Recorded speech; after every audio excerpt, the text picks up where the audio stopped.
제가 오늘 말씀드리는 주제는 실제로 제가 이제 2020년도에 산업부의 에너지기술과에서 요청을 해가지고 그 당시에 이제 애기평에 2.5억이라는 연구 사업을 받아가지고 관련 그쪽의 에너지기술과에서 요청을 해서 어쩔 수 없이 했던 그런 이제 정말 정책 과제입니다.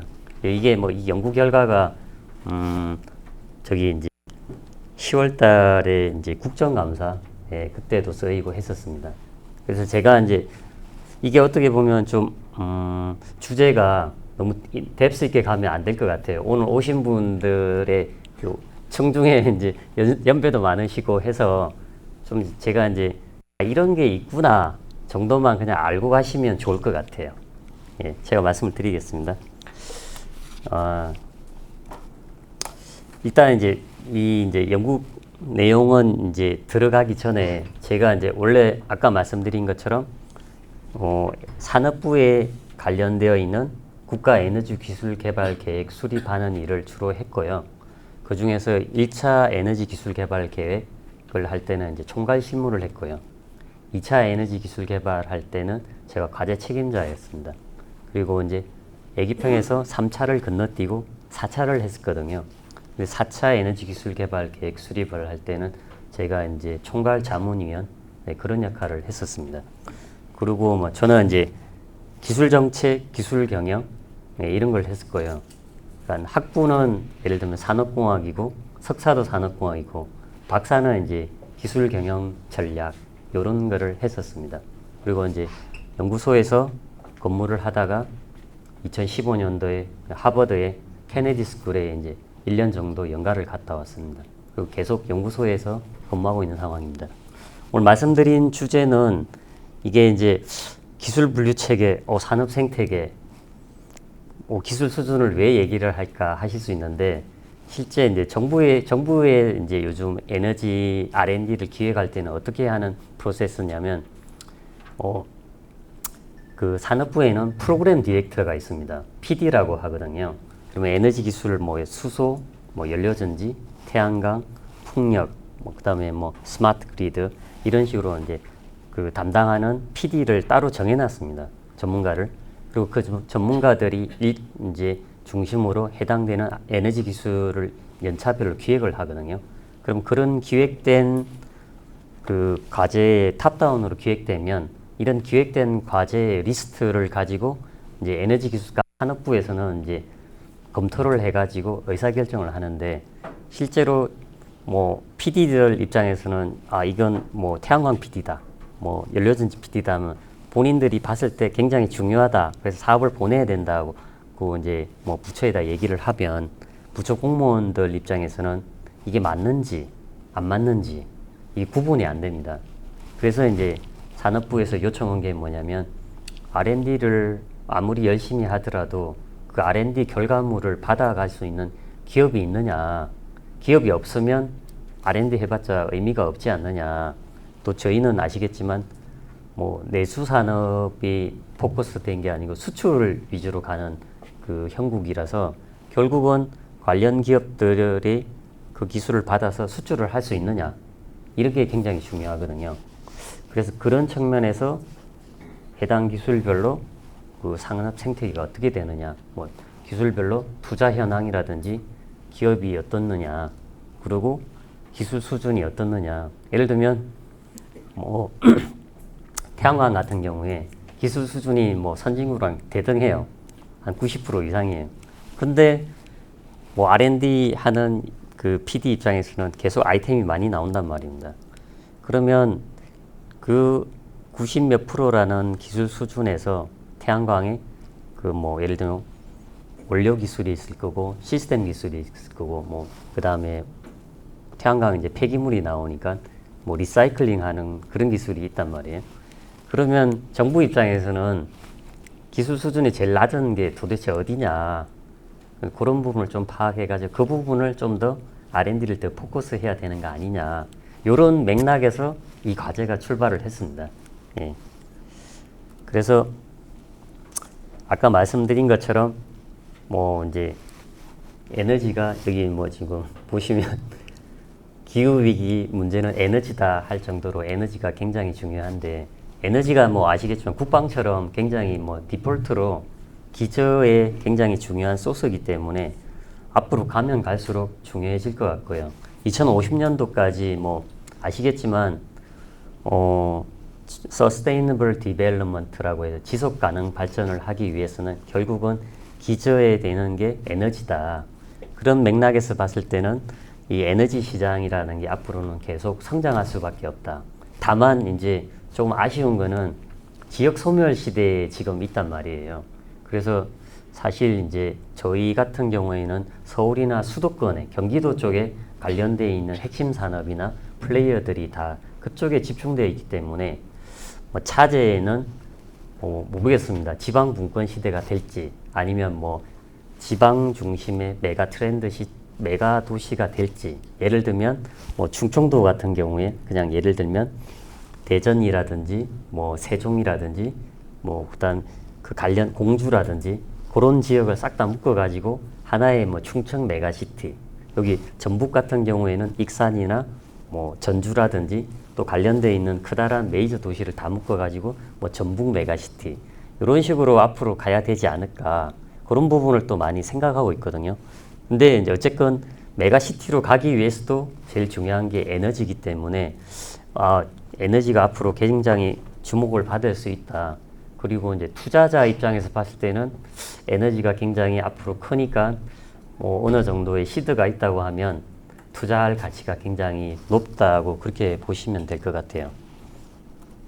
이게 이제 제가 이제 이런 연구를 할 때 보통 이제 어떤 식으로 분석했느냐 그 절차에 대해서 설명하는 거거든요. 보시면 이제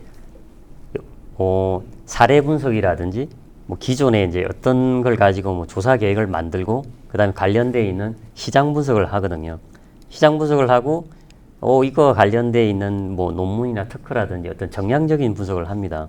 그 정량적인 분석을 가지고 전문가들의 의견을 반영해서 정성적인 거와 정량적인 가미해서 이제 기술 수준 분석을 하게 되어 있습니다. 근데 오늘 말씀드린 거는 여기까지고요. 여기는 말씀드리지 않습니다. 복잡합니다. 그래서 이제 저희가 이제 예를 들면 사전 조사를 할 때 기존에 이제 다양한 뭐 기술 분류 뭐 에너지 말고도요. 기계도 그렇고 뭐 항공도 그렇고 반도체도 그렇고 다양한 기술별로 기술 분류 체계가 있습니다.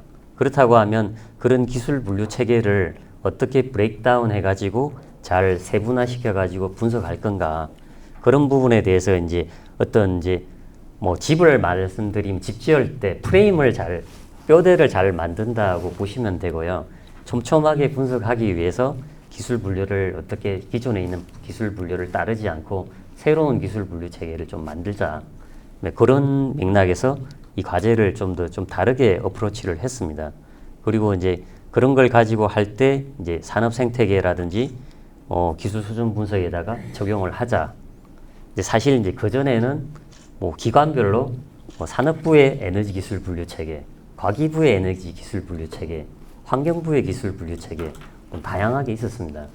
근데 이제 과연 그게 어떤 게 합리적인가 그런 부분에 대해서 좀 이렇게 부처간에 뭐 모여가지고 얘기하고 했으면 좋을 텐데 그 당시에 이게 2020년도에 했던 일이라서 그런 거 자체가 없었습니다. 그래서 이제 저희가 이제 용역하는 입장에서 어떻게 하는 게 좀 더 합리적인가 해서 이제 저희 나름대로 뭐 그런 부분에 대해서 분류를 나눴다라고 보시면 됩니다. 그리고 이제 기술 분류 체계라는 게 예를 들면 이제 너무 막연하니까 예, 조금 설명을 드리면 이제 기존의 이제 기술 분류 체계 같은 경우에 대분류가 있고 중분류가 있고 소분류가 이렇게 돼 있었습니다. 근데 이제 요즘은 잘 아시겠지만 기업의 입장에 산업부는 이제 기업이니까요. 기업의 관점에서는 봤을 때는 기업의 어떤 가치를나 제품을 만들거나 서비스를 제공할 때 어느 단계에서 과연 뭐 그 기업이 핵심적으로 뭐 다른 기업보다 경쟁력이 생기는 그런 부분이 있는지를 반영하기 위해서 이제 저희는 이제 가치 사슬이라는 것을 추가를 했습니다. 그래서 이제 예를 들면 대분류가 있고 가치 사슬이 있고 뭐 중분류가 있고 그다음에 정분류 밑에 소분류가 있는 이런 식으로 저희가 이제 어프로치를 했습니다. 그래서 이제 저희가 이 과제를 하는데 그 관련돼 있는 에너지 기술은 모두 16개입니다. 여기에 보시면 원료에 해당하는 에너지 기술은 석유, 뭐 가스, 광물 자원, 그다음에 수소, 뭐 CO2 이런 게 있고요. 발전과 관련된 거는 뭐 태양광, 혹시 이 글자가 너무 작아서 잘 안 보일지 모르는데 풍력, 뭐 연료전지, 그다음에 화석, 그다음에 원자력, ESS 뭐 이런 게 있고요. 네트워크는 이제 스마트 그리드라고 결국은 뭐 에너지 기술을 뭐 발전을 하더라도 그 발전된 거를 제대로 이제 최종 수요자까지 잘 활용하기 위해서는 전력망이 잘 되어 있어야 되거든요. 그런 전력망에서 손실을 어떻게 작게 하고 합리적으로 할 건가 해서 이제 스마트 그리드 하는 네트워크 기술이 있고요. 그다음에 여기 이제 일반인 분들은 잘 모르시는데 에너지 기술 중에서 제일 중요한 거는 에너지 효율 향상 기술입니다. 왜 그러냐면 우리가 이제 다른 거는 뭐 신재생 에너지나 이런 뭐 보시면 여기 발전의 신재생은 결국은 이제 어쨌든 뭔가를 새로 만들어 가지고 그 건축을 하든지 해서 인프라를 만들어 가지고 돌려 가지고 해서 하는 거잖아요. 근데 에너지 효율 향상 같은 경우에는 사람들이 그냥 캠페인으로도 할 수 있어요. 충분히. 예를 들면 뭐 가정에서 내가 좀 이렇게 습관적으로 에너지를 절약한다든지 뭐 좀 지능적으로 한다든지 이런 식으로 해서 에너지 효율이 사실 이 IEA 보고서 IEA라고 이제 프랑스에 있는 국제 에너지 기구인데 여기에 말씀하는 그걸 봤을 때 장기 전망이라고 하는 게 있는데 뭐 에너지 테크놀로지 퍼스펙티브라고 해서 ETP라고 해요. 그 ETP 2050, 그 2050년도까지 에너지 시나리오가 어떻게 될 건가 이런 거를 할 때 제일 전제 조건에서 제일 중요한 게 뭐냐면 에너지 효율 향상입니다. 에너지 효율 향상이 전제되었을 때 그 다음에 뭐 신재생도 있고 그 다음에 뭐 원자력도 있고 뭐 석탄도 있고 이런 거거든요. 그래서 에너지 효율 향상이 사실 산업 부분에 에너지 효율 향상이 굉장히 중요하고요. 이런 산업 부분이라는 거 하면 뭐 아시겠지만 에너지 다소비 기기, 뭐 이게 가스 터빈이 될 수도 있고 뭐 히트 펌프가 될 수도 있고 뭐 이런 부분에 에너지 효율 향상이 굉장히 중요하고요. 뭐 그런 게 잘 전제되고 나서 그다음에 뭐 신재생 에너지는 뭐 정책적으로 저희도 이제 뭐 따라가는 입장이니까 뭐 독일이나 덴마크처럼 뭐 신재생 에너지 100%를 하는 그런 나라를 모델로 해서 전 정부 때 많이 갔습니다. 그러면서 이제 원자력이 상대적으로 약간 소외되고 그래서 뭐 요즘은 이제 정권이 바뀌면서 뭐 이런 말씀을 드려도 되는지 모르겠지만 지난 정권 때 태양광을 너무 많이 깔면서 태양광 뭐 마피아 예를 들면 관에 있는 사람 담당자가 그만두고 개인 이제 아니면 태양광 회사로 이직해가지고 뭐 태양광 일을 하면서 감사원에서 나와서 아까 말씀하신 것처럼 뭐 감사가 들어가고 뭐 구속되고 뭐 그런 부분이 굉장히 많습니다. 그래서 어쨌건 이걸 봤을 때 에너지 분류 체계를 할 때 뭐 원료 기술, 뭐 발전 기술, 네트워크, 뭐 에너지 효율 이런 식으로 크게 구분할 수 있고 저기에 이제 16가지 기술을 가지고 이번에 한번 분류를 해봤다. 이 정도로 보시면 될 것 같아요. 그래서 여기에 이제 뭐 그 기술 분류 체계를 나누는 샘플인데요. 보시면 이제 예를 들면 석유, 가스 해가지고 이제 사례라고 되어 있습니다. 석유 같은 경우에는 이제 대분류가 석유 기술이겠죠. 그러면 이제 여기 중분류, 소분류가 있고요. 여기 이제 없는 거는 중분류하고 소분류하고 똑같다는 겁니다. 근데 이제 여기에 이제 가치 사슬이라고 얘가 이제 얘들을 중분류 기술을 다시 이제 그룹핑하는 겁니다. 탐사 개발이라든지 뭐 생산이라든지 운송 저장 이런 식으로요. 근데 가스도 마찬가지고요. 가스는 이제 활용이 있으니까 활용이 붙은 거고요. 근데 요런 거를 만들 때 저희 마음대로 만든 게 아니고 뭐 국내에 있는 기업의 산학연 그러니까 뭐 기업이라든지 대학이라든지 뭐 그다음에 연구소에 있는 분들한테 의견을 구했고요. 그리고 이제 그 국외에 있는 나오는 리포트 이런 자료를 다 종합해서 저희가 이제 이렇게 만들고 이걸 가지고 관련 전문가를 다시 모읍니다. 그분들이랑 다시 협의를 해가지고 뭐 컨펌하는 그런 단계였습니다. 그래서 이게 이제 태양광인데요. 태양광은 뭐 아시겠지만 이제 사실 지난 정부 때 태양광 업자분들이 굉장히 돈을 많이 버신 걸로 알습니다. 제 아는 지인분도 사업이 대박이 나가지고 대전에 이제 원래 태양광 사업을 하셨는데 사업이 이제 정부에서 너무 많이 이제 이렇게 깔고 하니까 사업 요청도 많고 하니까 많이 이제 까니까 시설 사업을 많이 하니까 강남에 대치동에 이런데 오피스도 내고 예, 그러면서 굉장히 저렇게 해서 부자가 되는구나 옆에서 직접 많이 봤습니다. 그래서 태양광을 보시면 다 아시겠지만 뭐 단지 개발이라든지 원료 소재, 부품, 뭐 기기 설비, 뭐 시스템, 그다음에 아까 드린 것처럼 뭐 시공 건설, 그다음에 유지 보수, 그다음에 이제 태양광 패널이 10년인가 15년 뭐 원래 만들 때는 20년 수명으로 만들어요. 근데 사실 아직 태양광 깔아가지고 20년을 우리나라에서 해본 적은 없지 않습니까? 모르는 겁니다.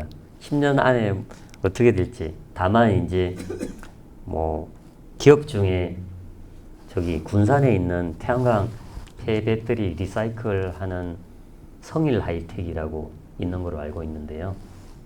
그런 데서 이제 폐기물 처리하고 리사이클링 이런 걸 하거든요. 근데 저도 뭐 개인적인 입장에서는 뭐 향후 앞으로는 이제 전기차도 그렇고 태양광도 그렇고 배터리도 그렇고 그런 게 이제 뭐 폐기물이 많이 생기니까 자원의 리사이클링이나 회수 측면에서는 그런 기업들이 많이 주목을 받을 거라는 예상은 하는데 지금 당장은 얼마만큼 기업 마진이 생길지는 잘 모르겠습니다. 근데 이제 미래를 보고 만약에 일반인 분들이 투자를 하신다고 하시면 내가 이제 그런 부분에 좀 인사이트가 있고 관심이 많다 하시면 잘 눈여겨보시면 좋을 것 같아요. 제 뭐 아는 지인분들도 그런 부분에 대해서는 관심이 많습니다. 투자회가 대박났다 이런 건 아니고요. 그리고 이제 요런 태양광 분야도 그렇지만 이제 사실 태양광은 지난 정권 때 엄청 많이 투자가 됐지 않습니까? 근데 이번 정권에 와서 많이 투자되는 거는 수소거든요. 그래서 뭐 지금 이번 정권이 3년 남았기 때문에 3년 동안 제가 좀 단기적으로 관심이 있다고 하면 수소에 많이 관심을 가지시는 게 좋을 것 같아요. 정부 출연연구소에서도 수소를 하는데 다른 출연연끼리 예를 들면 뭐 에너지기술연구원이 있고 저기 서울에 있는 키스트가 있고 건설기술연구원이 저기 일산에 있는 건설기술연구원이 있고요. 그 다음에 뭐 화학연구원이 있고 대전에 같이 있고요. 그 다음에 뭐 기계연구원이 있고요. 그 다음에 뭐 저기 창원에 있는 재료연구원이 있고요. 한 4-5개 정도 얼라이언스 해가지고 이제 출연연에서 최근에 기사를 보셨는지 모르겠지만 글로벌 탑 연구단이라고 해서 뭐 1년에 한 150억, 200억 정도 받아서 5년 동안 R&D 하는 거거든요. 그런 것 중에 한 분야가 수소입니다. 수소는 뭐 우리나라가 이제 수소에 많이 하는 R&D 하는 파트는 지금 하는 분은 생산이에요. 생산에 많이 포커스하고 있다. 근데 수소 생산을 어떻게 할 거냐 하는 기술 중에서 뭐 부생수소, 뭐 추출수소, 뭐 이게 많습니다. 수소분. 근데 어쨌건 지금 정부에서는 수소 생산에 많이 집중하고 있다. 이렇게만 알고 있으면 좋을 것 같아요. 산업 생태계 분석에 대해서 잠깐만 말씀을 드리겠습니다. 이게 이제 제가 연구할 당시에는 그 전에는 뭐 정부에서 말씀을 이제 언론 보도를 봤을 때 어떤 산업부나 뭐 과기부나 환경부에서 얘기할 때 산업 생태계라는 말을 많이 했습니다. 근데 산업 생태계에 대해서 실제로 디파인을 하거나 구체적인 자료 자체가 없었어요. 그래서 저희가 이제 저희 연구진이 이제 연구를 할 때는 산업 생태계라는 게 뭐다. 저희가 이제 요거를 이제 영어로 얘기하면 파이프라인 다이어그램이라고 하거든요.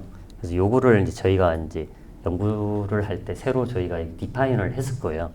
그래서 이제 산업 생태계라는 게 어떤 그 기업의 공급자하고 수요자, 경쟁자, 또 서로 보완되는 업체를 포함해 가지고 한 표에 다 보여주는 게 산업 생태계 다이어그램이라고 해서 이렇게 만들었습니다. 그래서 이제 보시면 여기 윗단에는 뭐 정부 관련 기관이 있고요. 그 다음에 이런 기술에 대해서 뭐 A라는 기술에 대해서 인정하고 표준화하는 게 있고요. 이해관계자 있고 뭐 간접 공급자가 있고요. 그다음에 수요자가 있고요. 뭐 중간에 설치자가 있고 아까 말씀드린 것처럼 보안제라든지 서비스 관련 업체, 뭐 경쟁 업체 주로 이제 해외 기업이겠죠. 저희가 이제 국내 기업을 대상으로 분석을 하니까 해외 경쟁 업체는 어떻게 된다. 뭐 이런 식으로 분석을 했습니다. 그래서 이제 요거는 이제 너무 작으니까 뒤에 제가 큰 그림으로 말씀을 드릴게요. 보시면 이게 그림이 다 안 나오, 다 나오구나. 보시면 예를 들면 이제 정부 관련 기관에 태양광 담당하는 기관이 보시면 산업부가 있고 가기부가 있습니다. 근데 실제로 이제 이 산업부의 예산을 가지고 운영하는 데가 애기평이라고 있고, 그다음에 가 있고, 그다음에 태양광에 있는 이런 AC 인증이라든지 신재생 설비 K 뭐 이런 게 있고, 공급자랑 직접 공급자라고 했을 때 뭐 실리콘, 비실리콘, 뭐 인고드, 웨이퍼 뭐 이런 식으로 기술을 나눌 수 있습니다. 그리고 여기 유지 보수 같은 경우에는 구조물이라든지 EPC, 뭐 전기 설비겠죠. 발전소, 태양광 발전소를 이제 구축하니까요. 뭐 이게 초창기에는 개인이 많이 했습니다. 근데 초창기에 들어가신 분들은 돈 많이 벌었습니다. 저희 연구소에 이제 그 모 박사님께서는 일찍 퇴직하시고 요걸 하셨어요. 근데 그분이 원래 태양광 하시는 분이었거든요. 그래서 이제 개인 발전소를 해서 뭐 일찍 퇴직하셔가지고 사업이 굉장히 잘 되는 거로 제가 알고 있습니다. 그래서 이제 그런 게 있고요. 그다음에 여기 직접 수요자, 간접 수요자가 있고요. 뭐 참고로 하시면 될 것 같아요. 근데 예를 들면 보안제가 도대체 뭐냐 했을 때 이게 뭐 예를 들면 태양광을 봤을 때 건물에다가 설치를 하면 이제 건물 일체형 태양광입니다. 이게. 여기 B라는 거는 빌딩이거든요. 그리고 뭐 수상 태양광도 있고요. 수상 태양광은 농진청의 농어촌 공사라고 뭐 아실 겁니다. 이게 지나가면 이제 저수지 같은 거나 댐 관리하는 그 전문 기관이잖아요. 거기에서 이제 실제로 저수지라든지 이런 데 이제 부유식으로 태양광을 많이 설치를 합니다. 근데 사실 이제 그게 조금 문제가 뭐냐면 이게 이제 저수지나 댐 같은 거에 할 때 이게 식수로 사용되는 댐이 있습니다. 뭐 그런 부분은 사실 또 이렇게 조금 설치하기가 쉽지 않습니다. 그리고 이제 또 새만금 같은 경우에 제가 알기로는 뭐 수상 태양광하고 뭐 이런 거를 많이 접목해서 하는 거로 얼핏 들었습니다. 그리고 이제 신재생 에너지 클러스터는 뭐 새만금 그런 데겠죠. 그리고 뭐 친환경 에너지 타운이라고 그래서 그런데 진천에 혹시 기사를 보셨는지 모르겠습니다. 저희 연구소에서는 진천에다가 친환경 에너지 타운 예를 들면 신재생 에너지 기술을 그 신규 주택에다가 다양한 기술을 접목을 시킵니다. 그 중에 하나를 태양광을 접목을 시켜가지고 뭐 예를 들면 지붕에다가 한다든지 아니면 벽에다가 한다든지 뭐 이런 식으로 많이 했습니다.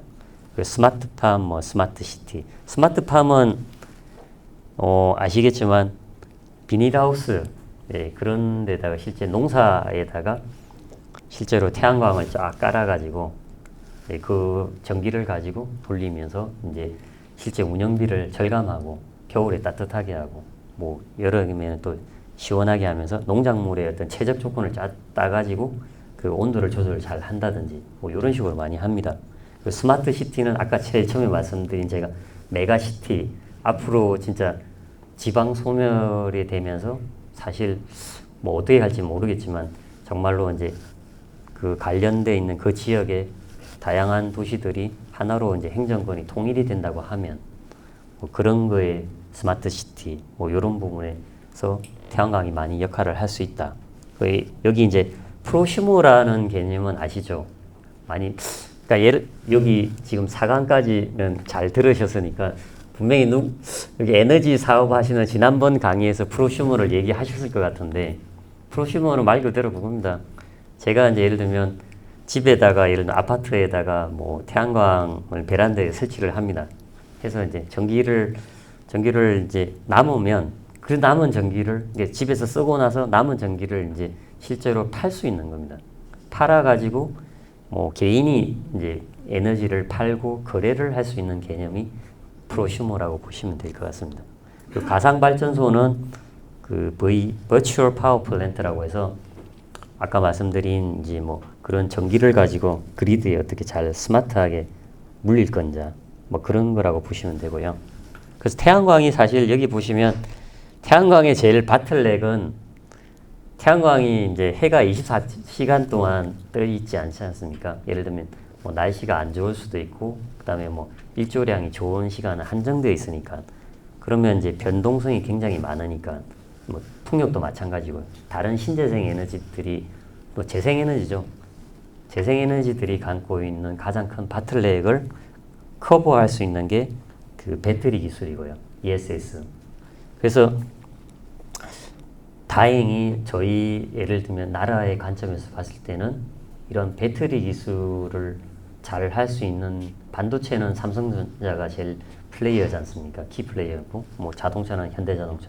이 두 개만 하더라도 저희 나라 수출의 60-70% 차지하는데 최근 많이 부상하고 있는 게 배터리 기술인데 배터리 기술을 잘 하는 대기업들이 저희가 3개나 가지고 있어요.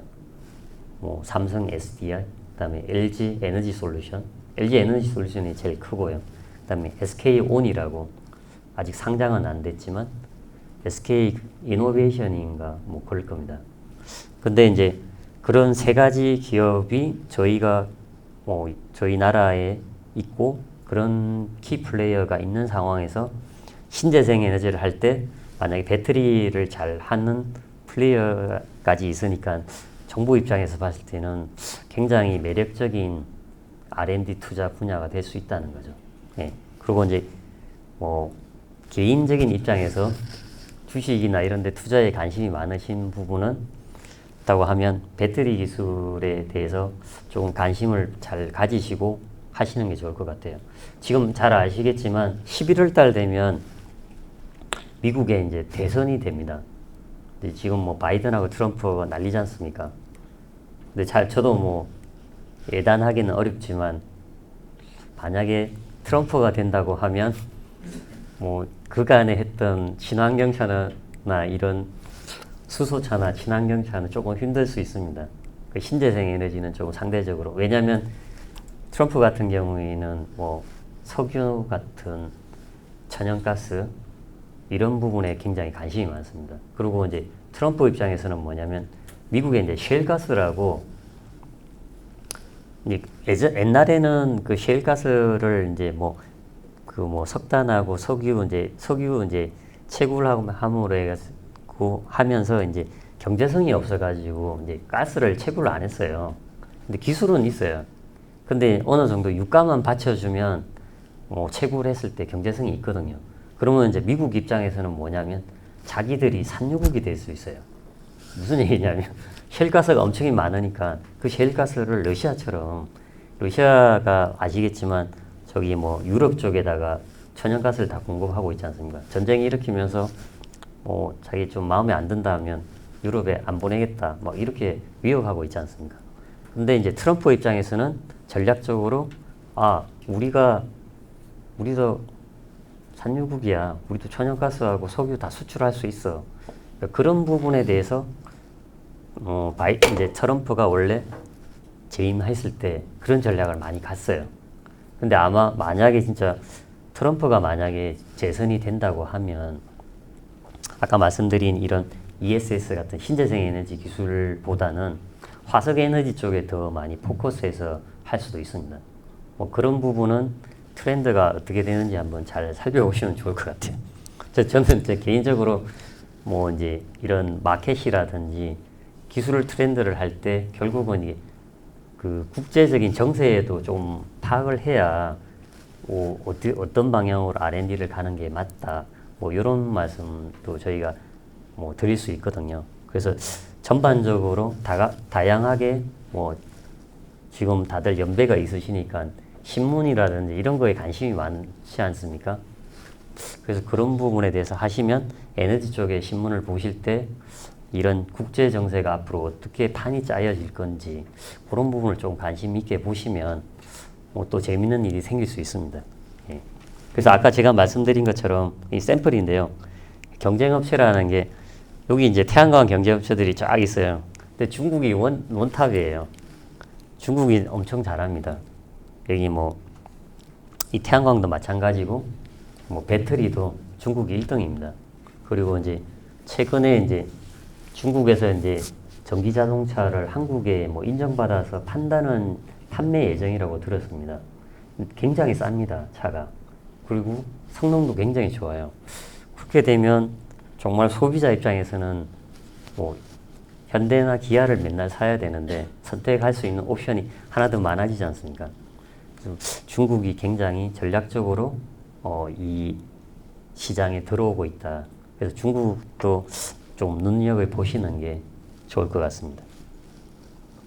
요거는 뭐 설명은 안 드리겠습니다. 아까 똑같은 맥락이고요. 이게 이제 뭐 아까 말씀드린 것처럼 태양광은 이랬는데 수소는 뭐 경쟁 플레이어나 이 구조 자체만 다른 거기 때문에 아마 지금 핸드아웃에 다 나오시는 것 같은데 이게 뭐 혹시 나중에 잘 안 보이시면 파일이 필요하시다고 하면 저한테 개인적으로 메일 주시면 제가 보내드리겠습니다.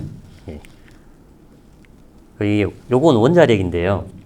최근에 제가 이제 4월 달에 원자력 연구소에 이제 그 정책연구실에서 정책연구본부죠. 거기서 이제 발표를 해달라고 해서 이제 그쪽 본부장하고 또 아는 분이 있어가지고 이제 발표를 해로 갔을 때 요 내용을 말씀드렸습니다. 그러니까 원자력 연구소에서는 아까 말씀드린 것처럼 가지고 있는 현안이 뭐냐면 이번 정부에서는 수소에 많이 집중을 하고 있습니다. 근데 원자력도 어느 정도 이제 현 정권에서는 많이 이제 지원해주는 입장인데 이 친구들 입장에서는 이제 다시 물이 들어온 겁니다. 연구소에 물이 들어왔는데 기존의 원자력을 가지고 수소를 만들 수 있는 원자력 발전소에서 나오는 그걸 열을 가지고 수소를 만드는 것을 핑크 수소라고 합니다. 예. 그 핑크가 왜 핑크인지는 저도 디테일하게 모르겠는데 그걸 핑크 수소라고 하는데 원자력 연구소 입장에서는 어쨌건 자기들도 이제 수소를 만들 수 있다. 그래서 수소를 만드는 것을 좀 획기적으로 하기 위해서 뭐 거기에 이제 저희가 이제 발표를 해주러 갔습니다. 그리고 이제 하는 얘기가 핵심은 원자력이 이제 사람들이 생각을 했을 때 일반적으로 많이 기피하지 않습니까? 사고 나면 진짜 회복이 안 되지 않습니까? 예를 들면 저희 집 옆에 뭐 원자력 발전소 들어온다든지 아니면 방패장 들어온다고 하면 난리 나지 않습니까? 주민들이. 그런 맥락에서 봤을 때 이분들 입장에서는 사람들한테 어떻게 안전한 에너지, 어떻게 이제 수용성 측면에서 잘 설명을 하고 이 뭐 이해관계 그 기술에 대해서 크게 위험하지 않다, 안전하다, 사고는 안 난다, 거의 그냥 한번 나면 이제 이 파급 효과가 너무 크니까 그래서 이제 그런 부분을 또 그 친구들은 고민을 하고 있어요. 그런데 그럼에도 불구하고 제가 이제 뭐 에너지 기술을 연구를 하고 있지만 지난 정부 때는 뭐 100% 신재생 에너지로 가야 된다. 뭐 2050년도까지. 근데 가능할지는 모르겠지만 쉽지 않은 거거든요.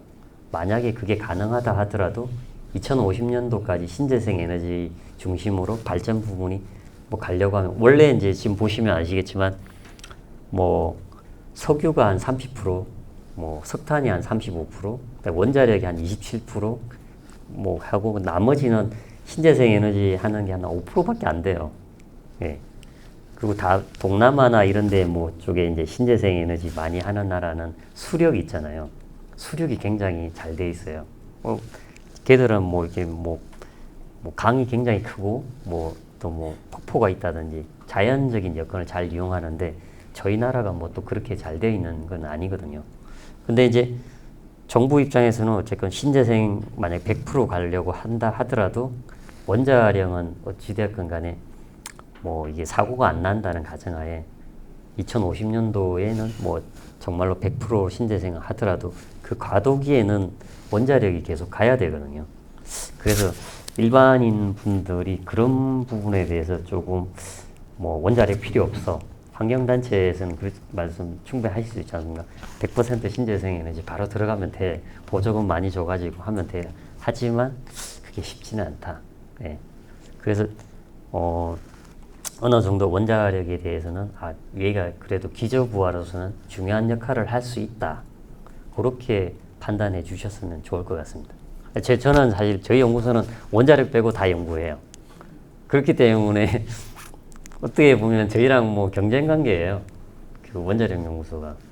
아까 말씀드린 것처럼 에너지 기술이 예전에는 이제 정부 출연 연구소에 에너지 기술 연구원에서만 과제를 대부분 정부에서 받아가지고 뭘 해가지고 R&D를 했는데 최근에 한 5년, 7년 전부터는 그 당시에는 옛날에 저희가 할 때는 에너지라는 거는 고유명사였어요. 저희한테는. 저희만 하는 고유명사인데 다른 출연연 입장에서는 예산이 이제 그쪽으로 다 모이니까 너도 나도 뭐 R&D를 이제 컴피티션을 하니까요. 그러니까 너도 나도 다 들어와요. 화학연구원, 기계연구원, 뭐 원자력연구원, 뭐 전자통신연구원, 뭐 키스트, 뭐 재료연구원, 전기연구원, 뭐 건설연구원 다 와요. 에너지 이름이 안 적혀 있는데 그러면서 이제 에너지라는 게 일반 명사가 되었습니다. 그래서 그만큼 에너지 쪽으로 예산이 많이 집중되고 있는 상황이고 또 다른 뭐 R&D를 하던 뭐 기업이든 에너지에 많이 이제 뭔가를 하려고 하고 있다. 뭐 그렇게 보시면 될 것 같아요. 그러니까 요게 이제 그간 예전에 이제 저기 보시면 아시겠지만 저희가 이제 그 당시 2020년도 과제를 할 때 그때 게들링 했던 확보했던 데이터가 10년치 데이터를 조사를 했는데 2009년부터 2018년도까지 데이터를 가지고 저희가 이제 조사 분석을 했습니다. 근데 그 당시에 이제 그런 과거에 투자된 뭐 쉽게 말하면 한 4년 전이라고 보시면 되고요. 근데 저기에서 크게 바뀐 건 없습니다. 제가 봤을 때는. 지금 물론 4년이 지났다 하더라도요. 왜냐면 이제 R&D 예산이 줄어들었기 때문에 늘어났으면 조금 뭐 많이 바뀌었습니다. 이렇게 제가 말씀을 드리겠는데 그런 상황은 아니고요. 근데 여기서 보시면 그간에는 어쨌건 이제 보시면 뭐 석유공사, 가스공사도 있고 뭐 다 있지 않습니까? 강물 뭐 광진청도 있고 해서 이런 자원 분야에 많이 투자를 했었습니다. 여기 이제 까만 점이 되어 있는 게 관련 담당 기관에서 이제 집중적으로 했던 거거든요. 그리고 이제 원자력도 뭐 문재인 정부 때 좀 홀대를 받았지 그 전 정부까지는 박근혜 정부까지는 신났습니다. 원자력이 뭐 원자력은 거대 공공과학이라고 해서 원자력 뭐 마피아라고 할 정도이기 때문에 예산이 엄청났고요. 그러다가 이제 또 이제 여기 보시면 아까 제가 말씀드린 것처럼 효율이라는 게 굉장히 중요하다. 산업 부분의 에너지 효율이 굉장히 중요한데 일반 분들은 잘 모르시니까 그래서 예전에는 이 부분에 뭐 저기 이제 09년부터 018년도까지 봤을 때 정부에 투자되어 있는 R&D를 봤을 때는 이런 분야에 많이 집중을 했다. 이렇게 보시면 될 것 같아요. 그리고 이제 요거 같은 경우에는 뭐 아까 말씀드린 거를 뭐 예를 들면 뭐 최근 뭐 3년 단위로 해가지고 잘라가지고 비교 분석을 한 거거든요. 이 3년이랑 요 3년이랑 먼 3년, 그러니까 가까운 3년이고 먼 3년이랑 비교 분석을 해서 이제 그래프를 이렇게 만든 겁니다. 좀 비주얼하게 정부에서 어떻게 투자됐는지를 이제 설명을 하기 위해서 그 산업부의 이제 공무원들한테 보여주려고 했던 거고요. 결국은 이제 뭐 그 당시에 이제 자료를 봤을 때는 이런 분야에 대해서 최근 이제 이 분야에 대해서 투자가 많이 늘어났다. 뭐 그렇게 보시면 될 것 같고요. 대신 이제 뭐 전기, 화력, 뭐 강물, 석유 분야는 조금 줄어들었다. 뭐 이렇게 보시면 될 것 같습니다. 다만 이제 여기서 이제 중요한 거는 트렌드가 얘 이제 신재생이잖아요. 여기도 신재생을 백업하는 거니까 이제 배터리도 신재생의 어떤 뭐 보조 역할을 하는 거니까 여기에 또 수송 효율이라는 게 친환경 자동차 뭐 이런 부분이라고 보시면 될 것 같거든요. 그래서 이제 이런 부분에 대해서 정부에서 16년도에서 18년도 사이에 많이 이제 트렌드가 신재생 쪽으로 가고 있었다고 보시면 될 것 같아요. 그리고 이제 요게 이제 저희가 연구했던 것 중에 제일 핵심 중에 하나인데 결국은 아까 제일 말씀드린 것처럼 열심히 이제 기술 개발하면 뭐하냐 가지고 갈 수 그 기술을 이전에 가가지고 실제로 뭐 수출을 하든 뭐 이윤을 창출하든 뭐 고용이 발생이 되든 뭔가 이런 산업 활동이 있어야 되는데 그러면 어떻게 분석을 할 거냐고 해서 이제 실제로 저희가 이제 이런 뭐 협회라든지 뭐 기업이라든지 뭐 예를 들면 신문을 조사한다든지 뭐 잡지를 조사한다든지 뭐 논문을 조사한다든지 아니면 뭐 어디서 뭐 중소기업이나 이런 데 중기부나 이런 데서 뭐 기업 리스트를 받는다든지 막 조사를 했습니다. 그러면서 이제 에너지 관련되어 있는 그런 기업을 이제 생산기업이라는 부분과 그다음에 생태계 기업이라는 부분으로 나눴습니다. 이 어떤 거냐면요. 생산기업은 실제로 뭐 태양광 관련 A라는 기업이 생산기업이면 실제 태양광 제품을 만드는 기업입니다. 직접적으로 연관되어 있는 기업을 저희가 이제 디파인을 이제 생산기업이라고 했고요. 그 다음에 간접적으로 내가 뭐 태양광과 관련되어 있는 서비스를 제공한다. 직접적인 게 아니고요. 그러면 생태계 기업 이런 식으로 범주를 좀 더 포괄적으로 포함을 했었습니다. 그래서 이제 저희가 뭐 자료 조사를 해보고 하니까 관련되어 있는 뭐 에너지 아까 말씀드린 이 16개 기술에 대해서 관련된 생태계 기업이 한 4,300개 정도 나오고요. 근데 실제로 정말로 그 에너지 기술에 관련된 제품을 만들어 가지고 뭐 영리 활동을 하는 기업은 뭐 778개 정도밖에 안 되는 거죠. 그리고 이 778개도 사실 이제 여기 뭐 A라는 기업이 수소도 하고 바이오도 할 수 있는 겁니다. 오버랩 될 수도 있고요. 실제로 뭐 오버랩 되고 겹치는 부분까지 하면 제 생각에는 한 5, 600개 정도 되지 않을까? 네, 그렇습니다. 그래서 이제 기업 현황이나 이런 걸 봤을 때 뭐 기업 수라든지 생태계 기업이 어떻고 생산 기업이 기업 수가 아까 말씀드린 것처럼 했는데 매출액이라든지 연간 수출, 뭐 연구 개발비 사실 기업이 연구 개발하기가 쉽지 않습니다. 왜냐하면 기업에서 이제 제대로 R&D를 하는 뭐 연구소를 가지고 있는 건 대기업밖에 없거든요. 중소 중견기업이 굉장히 자본 구조나 뭐 이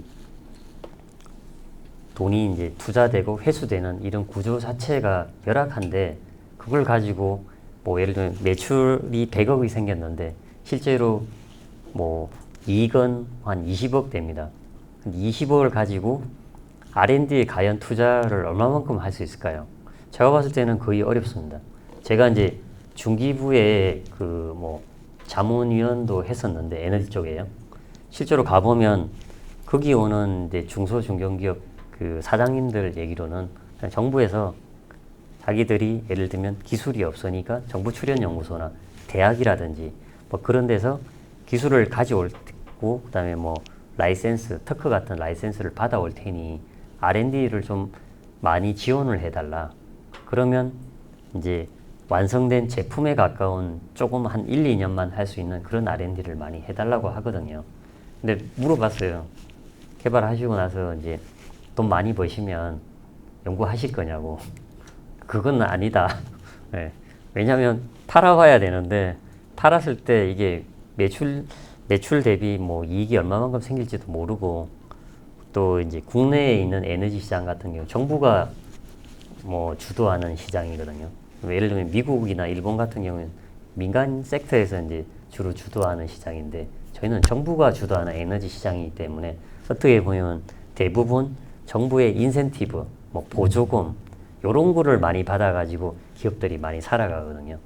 그래서 조금 뭐 안 좋게 얘기할 때는 에너지 관련 기업들이 다 대부분 국내에 있는 에너지 기업들이 영세한 에너지 기업들이 좀비 기업이 많다. 정부의 어떤 인센티브나 보조금 중심으로 받아가지고 영위하는 기업이 많다고 얘기를 하고 있습니다. 그래서 이제 요렇게 저희가 했는데 조사를 해봤는데 뭐 이제 ESS 분야가 아까 말씀드린 것처럼 신재생 분야에 막 투자를 많이 함으로 해서 덩달아서 이제 신재생의 백업으로 갈 수 있는 게 ESS거든요. 그래서 ESS가 많이 또 상대적으로 많이 이제 기업이라든지 뭐 매출액이 이렇게 늘어나니까 생태계 규모가 늘어나고 있더라. 뭐 요런 뭐 간략한 인사이트를 이제 뽑을 수 있었습니다. 그리고 이제 요게 이제 그렇다고 하면 산업부 입장에서는 그럼 제일 잘하는 기업이 어떻게 됩니까?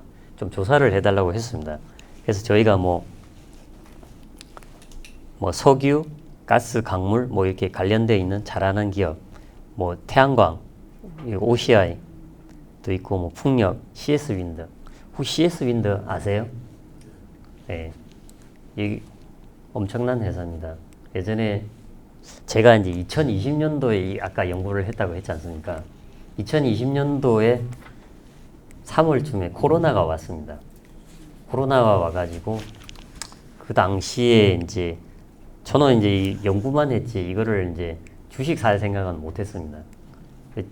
그 당시에 이 CS 윈드 같은 주식을 샀으면 10배 올랐을 겁니다. 10배 올랐어요, 실제로. 네. 그래서 여기에 있는 에너지 기업을 그냥 관심 있으시면 유심히 한번 지켜보시고 아 이런 게 과연 성장성이 있는가. 그리고 이제 예 지금 그쵸 늦었죠. 그리고 이제 예를 들면 여기 보시면 이제 스마트 그리드 관련해 가지고 혹시 투자하시는지 모르겠지만 그리드 위즈라고 상장한 지 한 2주 됐나?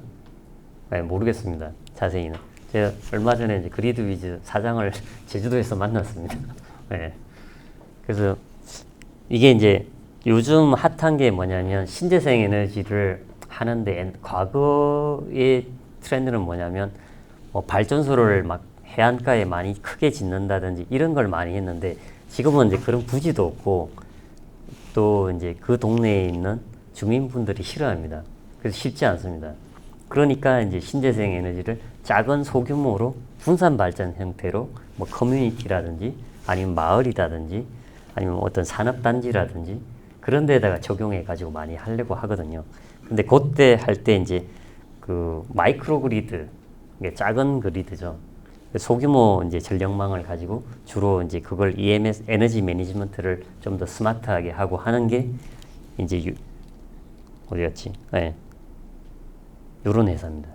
그래서 이제 이 회사가 최근에 보니까 많이 이제 언론의 주목을 받고 있더라고요. 근데 이제 매출액이 높은 게 아니에요. 매출액은 몇십억도 안 돼요. 뭐, 그러니까 매출액 대비 이익을 봤을 때는 한 10%, 한 8%에서 10%? 예, 별로 안 되는데, 근데 정부에서 이제 분산에너지 특별법 최근에 시행하고 뭐 이런 건 관심이 많지 않습니까? 그래서 앞으로는 어떻게 좀 더 스마트하게 인프라를 만드는 것도 중요하지만 어떻게 스마트하게 이거를 전기를 잘 관리를 해가지고 로스를 줄이고 뭐 할 건가 이런 부분에 관심이 있다고 하시면 예, 잘 보시면 좋을 것 같아요. 예. 그리고 여기 이제 수송 쪽에는 뭐 아시겠지만 현대자동차고 뭐 기아자동차 이런 게 많지 않습니까? 이런 것도 한번 잘 트렌드가 어떻게 되는지 보시면 좋을 것 같아요. 예. 뭐 원자력 쪽에는 투자하시지는 않는 게 좋을 것 같아요. 원자력은 그냥 쉽게 말하면 다양한 이제 원자력 조그만 이 관련돼 있는 기업들이 많은데 정부에서 이제 워낙 원체 크게 이제 그 예산을 많이 하기 때문에 거기에 이제 관련돼 있는 대부분 중소 중견기업들이 뭐 유지 보수한다든지 뭐 그런 거거든요. 그래서 뭐 원자력 원래 지금 뭐 한수원의 저기 사장 되신 분이 저희 연구소에 예전에 원장님 하신 분이 지금 사장 하시거든요. 근데 뭐 최근에 뭐 한수원에서 막 이렇게 원자력 뭐 저기 중동인가 어딘지 잘 모르겠는데 수출한다고 뭐 언론에 기사가 많이 났지 않습니까? 근데 그거는 조금 지켜보시는 게 좋을 것 같아요. 네.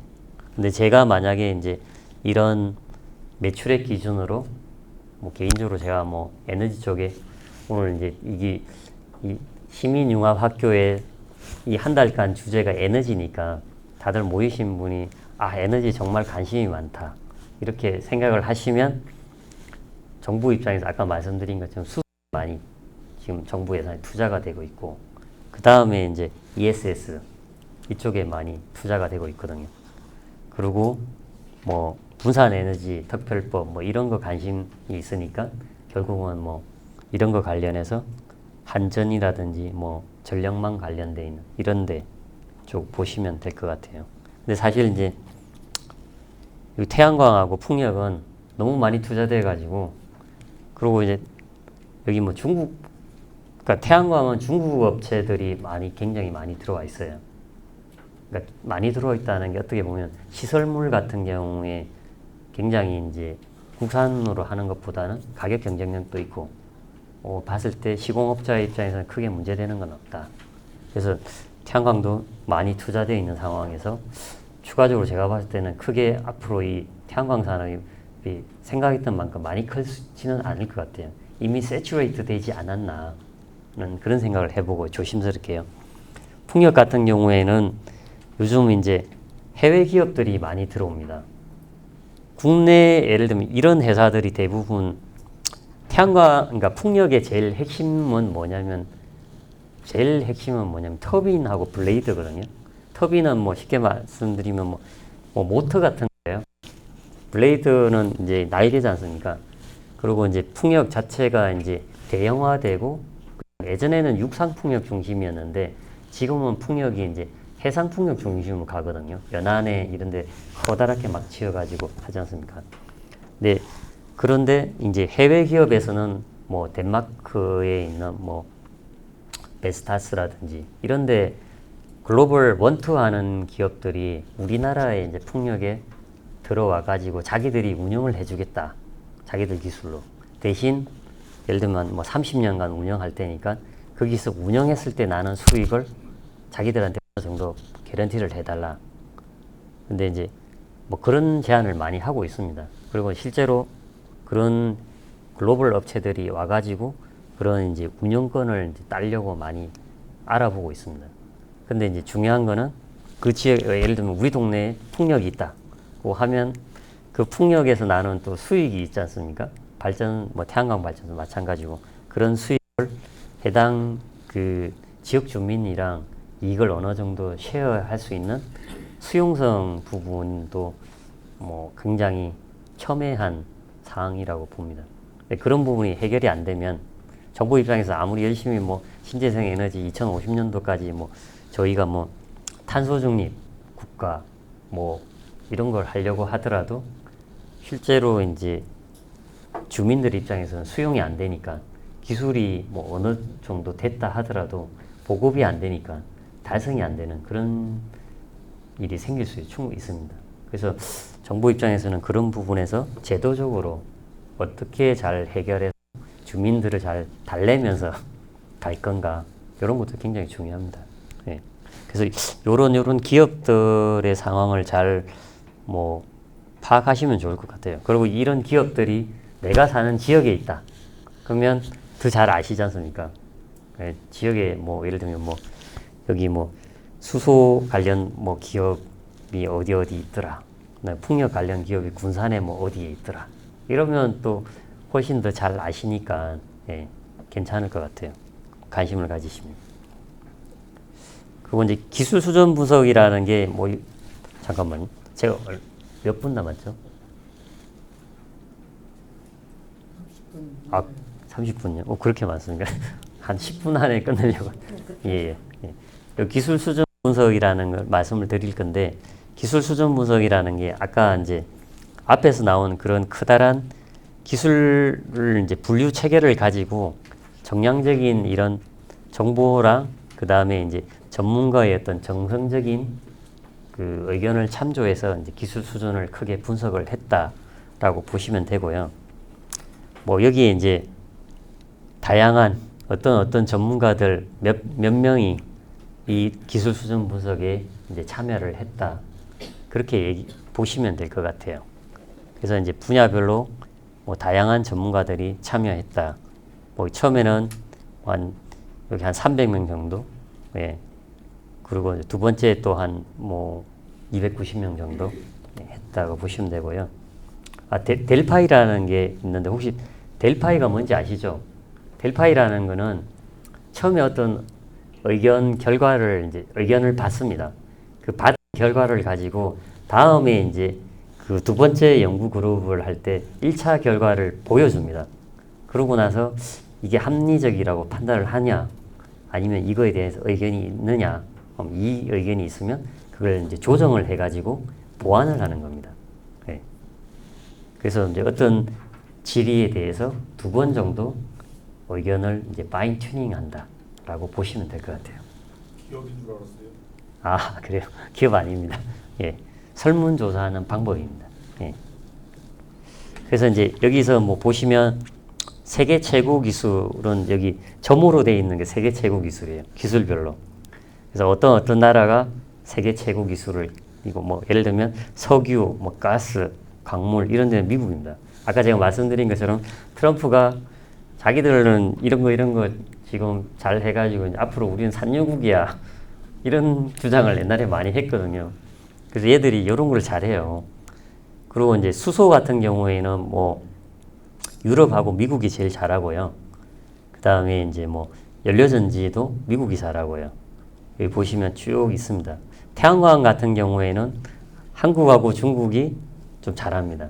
근데 제일 잘하는 데는 저기 유럽이고요. 예, 이렇게 보시면 될 것 같아요. 근데 어쨌건 우리나라 입장에서는 어쨌건 우리도 어느 정도 이런 이 동그라미 기술이 있지 않습니까? 이쪽 분야에서는 우리도 앞으로 만약에 좀 더 집중하면 1등을 할 수 있다. 뭐 요 정도 뉘앙스로 받아들이면 될 것 같아요. 근데 뭐 아시겠지만 99.9%랑 100%랑은 비교를 했을 때 그 0.1%의 차이가 어떻게 보면 어마어마할 수도 있고요. 아니면 뭐 정말로 조금만 더 뭐 웰 포커스드 R&D 뭐 선택과 집중을 했을 때 좀만 더 정부에서 돈을 투자하고 뭐 인력을 투자하고 선택과 집중을 하면 또 캐치업해서 따라갈 수도 있는 거고요. 그거는 해봐야 되는 거 요원할 수도 있습니다. 될지 안 될지는 장담을 못 하고요. 예. 다만 어쨌건 한국은 그간에 이런 몇 가지 기술에 대해서 진짜 해보면 잘할 수도 있다. 예. 그 정도로 보시면 될 것 같아요. 그리고 이제 여기에 이제 그런 기술 수준을 이제 좀 숫자로 보여드린 겁니다. 예를 들면 여기 이제 요 오렌지색이 한국입니다. 한국. 예. 그리고 이제 여기 아래쪽에 보시면 이게 잠깐만요. 이게 자료가 예, 이렇게 돼야 됩니다. 여기 보면 이제 기술이 있습니다. 기술에 대해서 이제 우리가 기술 수준이 어떻게 되는지 이렇게 되어 있습니다. 그래서 보시면 태양광이 우리가 97% 수준이구나. 그리고 뭐 연료전지가 우리가 좀 한 94% 수준이고 좀만 하면 우리가 잘하겠네. 요런 잣대로 그냥 판단하시면 됩니다. 근데 이게 뭐 이 수치가 무조건 맞다 이런 건 아닙니다. 왜냐하면 저희 여기 원자력 보시면 80% 수준인가 저희가 분석을 했어요. 한 89% 수준 갔는데 제가 아까 4월 달에 원자력 연구소 가서 발표를 했다고 하지 않습니까? 원자력 연구소에 그 박사님들 다 앉아 있었거든요. 왜 원자력이 89%입니까, 박사님? 지금 우리 수출하고 우리 지금 엄청 잘하는데 이 데이터가 맞습니까? 이런 이제 거기서 막 좀 그러니까 논쟁이 있었어요. 그래서 이제 제가 그때 말씀드린 거는 뭐냐면 뭐 박사님들이 아는 그런 기존의 어떤 일반적인 내가 하는 분야의 어떤 통상적으로 기술 수준을 우리가 수출을 하고 뭐 우리가 그렇다고 하면 우리가 선진국이랑 비등하다.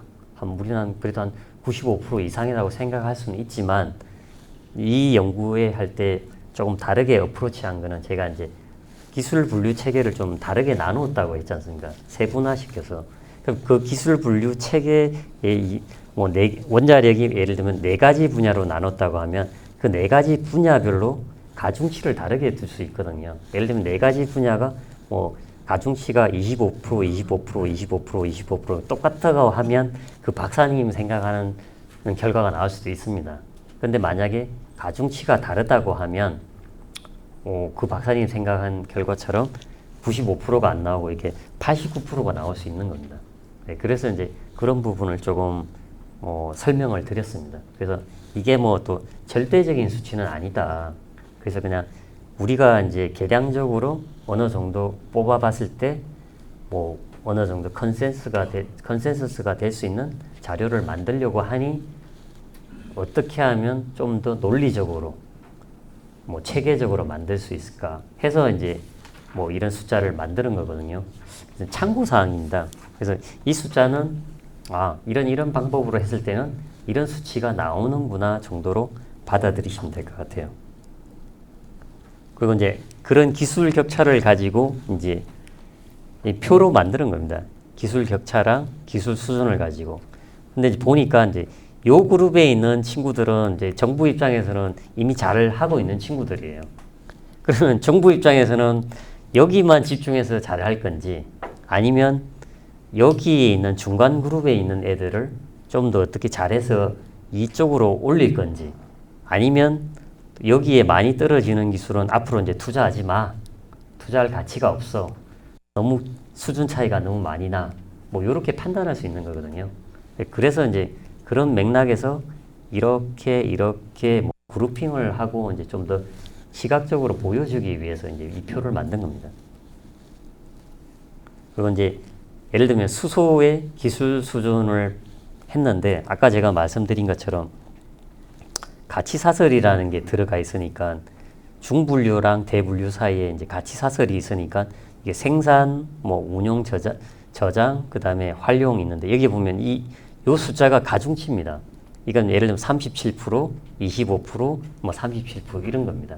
그래서 아까 말씀드린 것 이게 4개면 아니면 이게 동일하면 33%로 똑같으면 아까 그 원자력에 뭐 저한테 이제 얘기했던 그 박사님이 생각하는 기술 수준이 나오겠지만 그게 아니고 이것도 전문가들 설문을 받아가지고 가중치를 좀 더 차별화시켜가지고 결과가 좀 다르게 나왔다.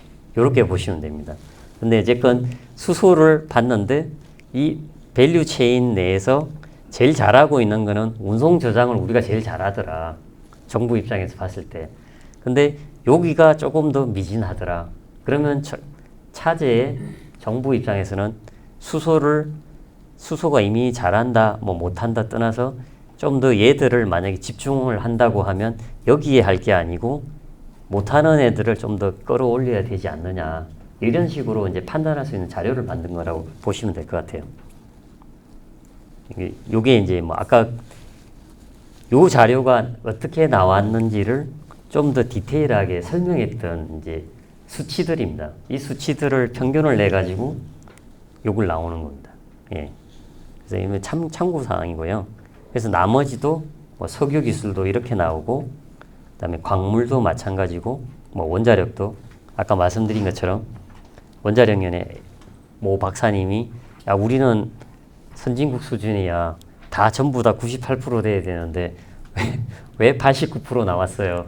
했을 때 그런 게 이제 이런 그 저기 이제 밸류 체인의 가중치가 다르기 때문에 결과가 다르게 나왔다라고 보시면 될 것 같습니다. 태양광은 참조하시고요. CO2도 참조하시고.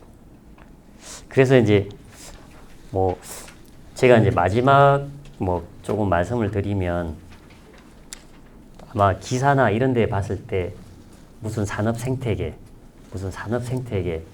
게 도대체 뭘까 굉장히 막연할 텐데 산업 생태계라는 거는 해당되는 그 공급자와 수요자 그리고 뭐 경쟁자, 보완제 또 어디다가 뭐 적용될 건가 그리고 국외 경쟁 기관이 어떻게 되고 또 뭐 인정이나 표준 이런 게 전반적으로 다방면에서 분석하는 게 산업 생태계라고 보시면 되고요. 그런 거를 다방면으로 고려했을 때 앞으로 뭐 지금 우리가 사는 이쪽 지역에는 어떤 산업단지가 있으니까 정부에서 어떻게 좀 더 많이 뭐 지원을 해주고 또 많이 지원을 해줘야 또 지역에 있는 또 대학교나 이런 데 있는 학생들이 또 취업도 할 수 있지 않습니까? 그러니까 이게 조금 아이러니한 거는 우리나라 같은 경우에 아까 제가 처음에 말씀드렸는데 서울하고 수도권에 다 이제 기업이나 금융 이런 게 다 몰려 있지 않습니까? 그러니까 이제 저도 이제 제가 이제 고향은 마산이거든요. 마산에서 예를 들면 열심히 공부를 했어요. 고등학교를 졸업을 했어요. 취업을 할 수가 없습니다. 뭐 해봤자 공단밖에 없는데 그러면 다들 이제 대학을 수도권을 가야 되고 수도권에 가서 뭐 어떻게 해가지고 그 근처에 취업을 해야 되거든요. 근데 일본 같은 경우에는 뭐 조금 단편적인 예를 들면 나라가 이렇게 길쭉하지 않습니까? 근데 일본은 조금 다른 게 뭐냐면 지방에 글로벌 기업들이 많습니다. 그래서 조금 다른 상황은 뭐냐면 그쪽 지역에 있는 지방이라 하더라도 그 친구들이 열심히 해서 뭐 동경을 가려고 하지 않습니다. 그래서 일본을 조금 참조했을 때 저희 입장에서는 저희가 뭐 땅덩어리는 작지만 그래도 지역이 어느 정도 뭐 균형 있게 발전을 하기 위해서는 정부 입장에서는 기업들을 좀 잘 꼬시든지 뭐 설득을 하고 아니면 세제 혜택을 많이 줘서 지방으로 좀 골고루 보내는 게 맞지 않을까. 그런 거를 또 지역에 계신 뭐 지자체 뭐 장이나 아니면 국회의원 분들이 좀 더 전략적으로 접근을 하시는 게 맞지 않을까 그런 생각을 해봤고요. 아까 말씀드린 오늘 제가 뭐 이 에너지 산업 생태계는 뭐다 하는 거는 그런 크다란 줄기를 가지고 숲을 보는 거다라고 이해를 하시면 될 것 같고요.